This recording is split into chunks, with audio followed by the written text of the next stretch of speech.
Hey, bonjour tout le monde, hein. Content de vous retrouver, content de vous revoir, de se revoir, de s'entrevoir via le web. J'espère que vous allez bien, j'espère que vous êtes en santé, que tout le monde se porte bien, malgré tout ce qui se passe autour de nous. Et je veux juste prendre le temps de pouvoir partager, faire un partage avec vous en ce mercredi soir. Comme on a l'habitude d'avoir nos rencontres le mercredi, on a trouvé bon de pouvoir prendre un temps à part puis juste faire un court partage ensemble. Et à chaque semaine, on va essayer d'avoir ce temps-là ensemble puis de pouvoir partager sur une parole, puis aussi de prendre le temps aussi de vous lancer un défi par rapport à la prière, un défi par rapport à votre vie de prière. Étant donné qu'on aimait ça se réunir et prier ensemble, alors on va le faire, mais d'une façon différente, d'une nouvelle façon. Euh, juste pour commencer, peut-être une petite mise à jour de juste vous rappeler de surveiller vos courriels. On vous envoie régulièrement peut-être des informations, peut-être que vous n'avez pas reçu. On veut juste vous dire que dans les recommandations, avec les dernières recommandations qui ont été données par le gouvernement, on va juste vous mentionner qu'on a décidé de fermer les bureaux à l'église, les bureaux physiques qu'on parle. Il n'y aura personne qui va être là à l'église nécessairement pour vous répondre. Par contre, on reste disponible là, si vous avez des besoins, quelque chose comme ça. Vous pouvez communiquer avec nous via courriel, via le courriel de l'église, via le téléphone de l'église, tout ça. Ça va nous faire plaisir de pouvoir vous aider, de pouvoir parler avec vous, de pouvoir avoir cette rencontre-là au téléphone ou d'une autre façon via le web. Parce qu'on veut continuer à faire la mission de l'Église et on veut continuer à être là pour vous. Parce que c'est ça le but, ça nous amène à vivre les choses d'une façon différente, mais être autant là pour vous qu'on l'était quand on pouvait être ensemble. Euh, J'aimerais ça juste vous partager quelque chose. Peut-être si vous avez vos Bibles, vous pouvez tourner dans Matthieu chapitre 28, verset 20. Juste avant d'aller dans le verset, je ne sais pas si vous vous souvenez du film Seul au monde avec Tom Hanks. Et dans ce film-là, euh, on voit le personnage du film qu'il se retrouve seul sur une île. Il est tout seul avec lui-même. Il n'y a personne, il n'y a pas d'amis. Il n'y a personne qui est là. On voit dans le film, le film, l'histoire nous raconte juste comment l'homme peut vivre cette solitude-là, peut vivre ce moment seul-là avec lui-même. Et comment on se rend compte tout le long que l'histoire se déroule, comment c'est tellement important de pouvoir avoir quand même que dans cette solitude-là, il puisse trouver quelque chose, un réconfort quelconque. Et je ne sais pas si vous vous souvenez, mais excusez-moi, dans le film, à un moment donné, il se fait un ami. Et il se fait un ami, et cet ami-là, c'est un ballon. Et il va donner un nom à son ami, et il va donner un nom à son ami, et il va l'appeler Wilson. Et ça va devenir son meilleur ami, ça va devenir son confident, ça va devenir celui à qui il parle, ça va devenir celui à qui il se confie. Il parle avec son ami. Parce qu'il y a cette réalité-là que lorsque l'on est seul avec nous-mêmes, on a quand même besoin de garder un contact ou quelque chose pour... On n'a pas été fait pour être seul. Et la situation dans laquelle on se trouve nous amène nous fait vivre cette réalité-là où même ça peut être des fois difficile, ça peut être des fois pénible, ça peut être des fois vraiment particulier de vivre seul avec nous-mêmes. Et dans cette ligne de pensée-là, j'aimerais ça vous partager. Le titre de mon partage ce soir avec vous, c'est Jamais seul. Et j'aimerais aller dans cette ligne de pensée-là, dans Matthieu chapitre 28, verset 20. Ça nous dit ceci, ça nous dit et enseignez-leur à mettre en pratique tout ce que je vous ai prescrit. Et moi, je suis avec vous tous les jours jusqu'à la fin du monde. Alors, c'est Jésus ici qui parle. et qui dit à ses disciples, « Je suis avec vous jusqu'à la fin du monde. Je suis avec vous tous les jours. » On sait que Jésus, à un moment donné, va dire à ses disciples, va dire, même si je m'en vais, je ne vous laisse pas seul. Je vous envoie le Saint-Esprit qui va être là avec vous, qui va œuvrer avec vous et qui va être en vous. Pour que Jésus s'en va, pour qu'on ne puisse plus jamais être seul, pour qu'on puisse avoir constamment sa présence avec nous, en nous. Et ce soir, juste nous encourager que même peut-être dans cette situation, dans les temps que l'on vit dernièrement, on peut se sentir seul. Surtout pour quelqu'un qui est constamment besoin d'être avec d'autres personnes. Les gens qui sont solitaires, ça ne changera pas grand-chose pour eux de se retrouver seuls avec eux-mêmes. Il y a des gens pour qui, des fois, ça peut être plus difficile. Et même si on se sent seul, je veux vous encourager ce soir. On n'est pas seul. Dieu est toujours avec nous. Et il y a des gens qui nous entourent aussi, qui sont là avec nous. Amen. Et on ne vit pas ces instants-là seuls parce que Dieu est là avec nous. Et j'aimerais ça qu'on puisse aller ensemble lire une histoire dans la Bible, dans 1 Roi chapitre 19, versets 9 à 13.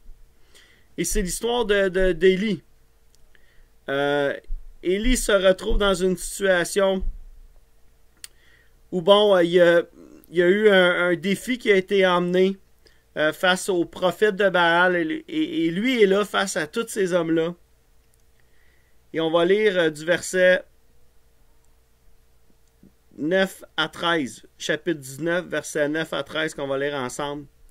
Mais juste pour vous mettre en contexte, il y avait excusez, j'essaie de me retrouver.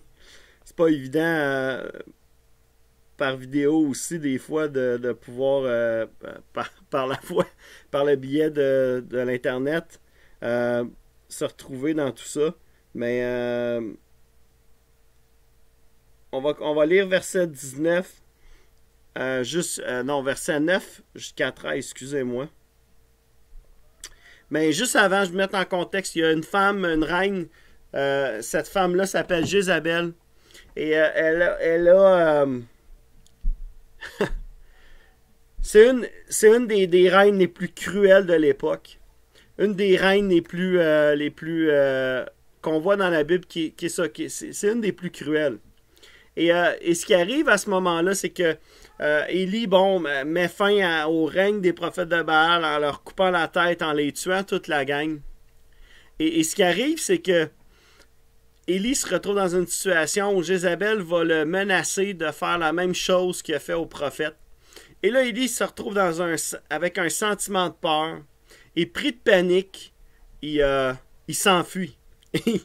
et ça me fait penser... C'est drôle, mais cette histoire-là, tu sais, des fois, il y a tellement de façons de réagir à la peur. On peut paniquer, on peut aller se cacher, on peut fuir les situations lorsqu'on est confronté à la peur. Et Mike, avec ce qu'on vit présentement, des fois, c'est de concevoir cet aspect-là, de comment on va percevoir cette peur-là qui peut nous entourer. Merci Dieu, parce que Dieu est là. Et dans ce contexte-là, on va voir dans l'histoire que malgré tout ce qui se passe, Élie peut garder sa confiance pleinement en Dieu. Élie peut avoir confiance que Dieu va agir. Mais il est à un point dans sa vie où là, il a perdu tout espoir que les choses allaient se placer, que même sa vie allait être épargnée, il est dans une situation où il va se cacher et il pense que tout est perdu. Et probablement vous avez déjà entendu cette histoire-là, mais on va juste regarder cette histoire-là parce qu'on sent vraiment dans cette histoire que Dieu vient toucher Élie, vient le rencontrer d'une façon particulière. On va lire le verset ensemble, le passage ensemble, 1 Roi chapitre 19, verset 9 à 13, ça nous dit « Là, il entra dans la grotte et y passa la nuit. Or, la parole de l'Éternel lui fut adressée. « Que fais-tu ici, Élie? » Il répondit « J'ai déployé tout mon zèle pour l'Éternel, le Dieu de l'univers. En effet, les Israélites ont abandonné ton alliance, ils ont démoli tes autels et ont tué tes prophètes par l'épée. Je suis resté, moi seul, et ils cherchent à m'enlever la vie. L'Éternel dit, sors et tiens-toi sur la montagne devant l'Éternel, et l'Éternel va passer. Devant l'Éternel, il y eut un vent fort et violent qui déchirait les montagnes et brisait les rochers. l'Éternel n'était pas dans le vent. Après le vent, il y eut un tremblement de terre. L'Éternel n'était pas dans le tremblement de terre. Et après le tremblement de terre, il y eut un feu. L'Éternel n'était pas dans le feu. Après le feu, il y eut un murmure doux et léger. Quand il entendit, Élie s'enveloppa le visage de son manteau, sortit et se tint à l'entrée de la grotte. Et voici qu'une fois lui vit entendre ces paroles. Que fais-tu ici, Élie? Intéressant, tellement intéressant ce passage de voir l'attitude d'Élie. Élie avait toutes les raisons du monde de se cacher pour sauver sa vie comme n'importe qui l'aurait fait. C'est un prophète de Dieu qui a été pris dans une situation particulière comme on l'est nous aussi. Et sa réponse même de fuir et de se cacher dans une grotte, de se cacher dans une grotte pour une nuit, d'aller se cacher à une place, ça nous montre un sentiment très fort de solitude, un sentiment où il se sent seul au monde, un sentiment où il pense qu'il est seul. Et Dieu connaissait tout ça, Dieu savait tout ça. Il savait qu'Élie avait besoin d'une touche particulière. Il savait exactement de quoi il avait besoin, quand il en avait besoin. Et Dieu s'est révélé à Élie dans ce moment de solitude-là où il était en train de vivre. Dieu s'est révélé d'une façon vraiment personnelle, d'une façon vraiment particulière. Parce qu'il a fait savoir à Élie que tout était sous contrôle, qu'il n'était pas seul, puis qu'il était avec lui. Et on voit dans l'histoire comment Dieu se manifeste. Et c'est intéressant de voir la question de Dieu à Élie. Qu'est-ce que tu fais ici, Élie? Et peut-être qu'on se pose la question nous-mêmes. Qu'est-ce qu'on fait? Qu'est-ce qu'on fait à la maison? Pourquoi on est là? Dans cette situation-là où on doit être seul, on doit respecter les réglementations, les recommandations pour juste dans la situation exceptionnelle que l'on vit. On se retrouve dans une situation où peut-être on se sent comme Élie, on se sent seul au monde. Et je veux qu'on soit encouragé par cette parole, tout le monde, tous ensemble ce soir, de savoir que même si on peut se sentir seul parfois, la question de Dieu face à nous, c'est qu'est-ce qu'on fait? Qu'est-ce qu'on fait ici? Pourquoi on est là? Est-ce que des fois on réalise pourquoi Dieu nous amène dans telle ou telle circonstance, dans telle ou telle situation? Non, on n'a pas toutes les réponses. Non, on connaît pas tout qu'est-ce que Dieu veut faire avec tout ce qu'on est en train de vivre. Mais une chose est certaine, c'est que Dieu veut se révéler à chacun de nous d'une façon personnelle et particulière, d'une façon individuelle, d'une façon dont seul lui connaît la façon dont il doit se révéler à nous dans cette situation que l'on vit présentement. Et c'est ce qu'il a fait avec Élie. Il s'est révélé quand Élie en avait le plus besoin, de la façon dont Élie en avait besoin, parce que Dieu aurait pu se révéler de toutes sortes de façons. Mais Dieu a décidé de se révéler à Élie d'une façon particulière. Et on voit dans l'histoire que Dieu se manifeste d'une façon en envoyant un vent fort qui brise des rochers, un vent tellement fort qu'on peut entendre souffler sur les rochers. Et on voit que Dieu n'était pas dans le vent, Dieu n'était pas dans ce vent-là. Dieu n'était pas non plus dans le tremblement de terre. Dieu n'était pas non plus dans le feu. Il faut comprendre que toutes ces manifestations-là qui ont été montrées, c'est des manifestations que dans le passé, Dieu s'était manifesté par ces façons-là de faire. Dieu s'était déjà manifesté de différentes façons au peuple d'Israël et il avait déjà eu cette manifestation-là. Et Élie venait juste de voir Dieu se manifester par le feu alors qu'il avait rempli l'autel d'eau, qui était rempli à ras-bord. Dieu a fait descendre un feu du ciel qui a consumé l'autel, la pierre, l'eau. Ça a consumé tout ce qui venait d'arriver. Et curieusement, Dieu vient et là c'est le feu qui descend en dernier. Et même alors qu'Élie avait été témoin de la puissance de Dieu par le feu, Dieu ne s'est pas manifesté dans le feu comme il venait de le faire il y a quelques jours auparavant ou quelques semaines auparavant. Mais Dieu s'est manifesté avec un doux murmure, un son léger et doux. Et Élie a su à ce moment-là que Dieu est en train de se révéler, que Dieu est en train de lui parler, que Dieu est en train de se préoccuper de sa situation et de se préoccuper de lui. Alors, juste vous encourager ce soir Alors peut-être qu'on se sent seul à la maison, peut-être qu'on se sent seul dans notre situation. La beauté dans tout ça, c'est qu'on est tous dans la même situation. Et même si la beauté, c'est un gros mot pour expliquer la situation, mais on est solidaires, on est tous ensemble là-dedans. Et on n'est pas seul qui vit la même situation, mais on la vit tous d'une façon différente. Et je voulais partager 2 citations avec vous en même temps qu'on puisse juste voir la bonté de Dieu dans tout ça.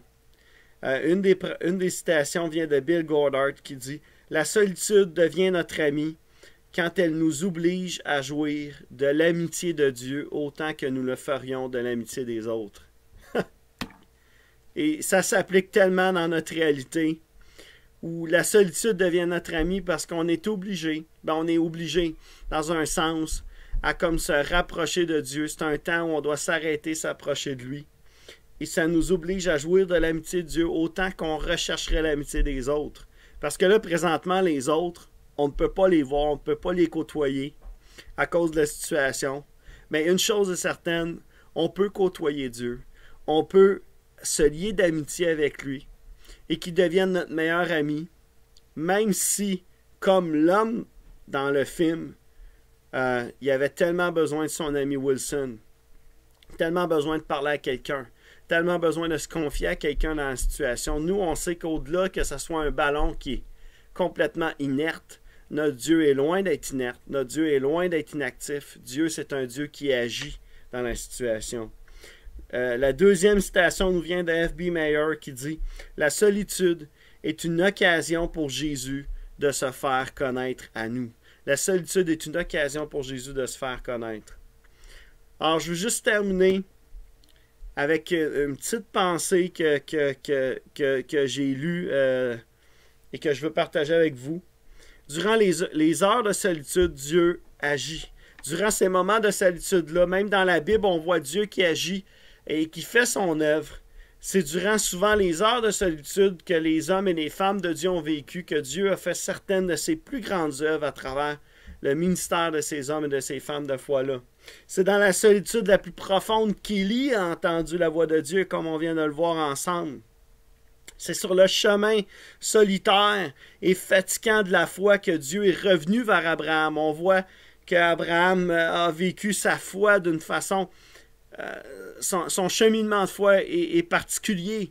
Et le père de la foi a vécu des fois en solitaire, alors que tout le monde autour de lui n'avait pas cette connaissance de Dieu-là, ne vivait pas leur foi pour Dieu. Lui, il l'a vécu. Pensez à Sodome et Gomorrhe, où Abraham a été trouvé juste, où Abraham était, et Dieu a voulu lui confier ce qu'il allait faire avec ces 2 villes, parce qu'Abraham était un homme qui faisait la volonté de Dieu. C'est dans les heures solitaires, après l'échec, que Pierre a trouvé Dieu. Pensez-y, Pierre est là seul autour du feu, et là, il renie Jésus. Il renie Jésus, mais Jésus a dit, j'ai prié pour toi, pour que tu sois fortifié, puis que tu puisses te relever après. Et on voit que c'est dans les heures où Pierre s'est senti seul au monde qu'il a trouvé Dieu par la suite. C'est dans les heures solitaires du coup de minuit que Jacob a eu son match de lutte avec Dieu. Jacob était seul, et il a lutté avec Dieu pour se saisir de la promesse. C'était dans la solitude de la montagne que Moïse a obtenu la loi de Dieu. C'est là, il était seul avec Dieu. C'est dans la solitude de sa stérilité qu'Anne, elle a reçu la promesse. La promesse. Et elle l'a saisie. C'est dans la solitude que Daniel a reçu sa grande vision. La grande vision de Dieu, c'est dans la solitude que Daniel a reçu. C'est dans la solitude de la fosse que Jérémie a trouvé un nouveau fardeau pour le peuple. C'est alors qu'il était seul avec lui-même que Dieu a donné un fardeau à Jérémie pour le peuple d'Israël. C'est dans la solitude au fond d'un puits et de la prison que Joseph a senti que Dieu continuait de faire vivre ses rêves, que ses rêves étaient encore une possibilité, une réalité pour lui. C'est dans la solitude de la prière à Gethsémani que Jésus a prié pour la volonté de Dieu. Il était juste à un jet de pierre de ses disciples. Il n'était pas très loin d'eux. Mais ça aurait pu être à 1 million de kilomètres d'eux. Parce qu'il se sentait tellement seul à ce moment-là. C'est seul que Jésus est monté sur une croix pour payer le prix de notre liberté. C'est seul qu'il l'a fait. Alors dans la solitude, dans les moments où on peut se sentir seul, on n'est jamais seul. Dieu est là. Dieu ne nous abandonne pas. Il est là jour après jour jusqu'à la fin du monde. C'est ce que la Bible nous enseigne. Alors sur ce, je vais juste terminer, peut-être en vous mettant au défi, ce soir, peut-être en vous mettant au défi que cette semaine, vous puissiez penser à 5 personnes au moins dans l'Église, 5 personnes qui vous entourent, 5 personnes que peut-être Dieu va vous mettre à cœur, et que vous puissiez prier pour ces personnes, que vous puissiez intercéder dans la vie de ces personnes-là, que Dieu puisse agir. Et vous savez, la prière a un effet extraordinaire, dans le sens où lorsque l'on prie pour quelqu'un, on ne connaît pas les résultats. Et on doit s'unir ensemble, prier les uns pour les autres, c'est tellement important. Et ce soir, je veux juste vous mettre au défi de penser à 5 personnes pour lesquelles vous pouvez prier. Et si on est 40, ça veut dire qu'il va falloir trouver d'autres personnes que l'Église, parce que ça va être plus que qu'est-ce qu'on a à l'Église. Mais je veux juste vous mettre au défi, en terminant, de pouvoir vivre ce défi-là ensemble, comme Église, comme une famille. Alors, je veux juste terminer avec un simple mot de prière. Papa éternel, on veut te remercier pour ces instants que tu nous permets de vivre via la technologie. Merci pour ta parole ce soir qui a été partagée. Que tu puisses semer dans nos cœurs cette vérité, cette réalité, Seigneur Dieu, que nous ne sommes jamais vraiment seuls, mais que tu es toujours avec nous. Et que lorsqu'on se sent seul, c'est un moyen pour toi de te révéler à nous d'une façon personnelle et intime et qui va être juste propre à nous. Et seulement nous, on va le vivre de cette façon-là. Et papa, on veut te remercier pour chaque personne qui est chez eux en ce moment, chaque personne qui nous écoute au-delà des limites de l'Église. Je te prie que tu puisses les fortifier, les toucher, les rencontrer. Et Père, on te prie, Seigneur, que tu puisses continuer ton œuvre. Alors que les portes de l'Église sont fermées, nous sommes l'Église et que nous puissions continuer à briller et que nous puissions continuer à vivre, Père, par la foi dans ces temps qui sont plus difficiles. On veut te remercier pour chaque personne qui nous écoute, que tu puisses nous bénir, nous rencontrer, nous toucher. Dans le nom de Jésus, on a prié. Amen. Alors, soyez grandement bénis. On vous souhaite une belle fin de soirée. Prenez le temps de prier les uns pour les autres. Prenez le temps de prendre vos nouvelles, de vous appeler. On continue de prier pour vous. Continuez de penser à vous. On a hâte de vous revoir. Mais en attendant, on se dit bye-bye. Puis, manquez pas notre rendez-vous de vendredi 10h30. On va avoir un petit temps de dévotion ensemble. Et manquez pas non plus notre réunion live. Dimanche 10h, je vais avoir un message à vous partager pour vous. Soyez là, faites passer le message. Bye bye, bonne fin de soirée.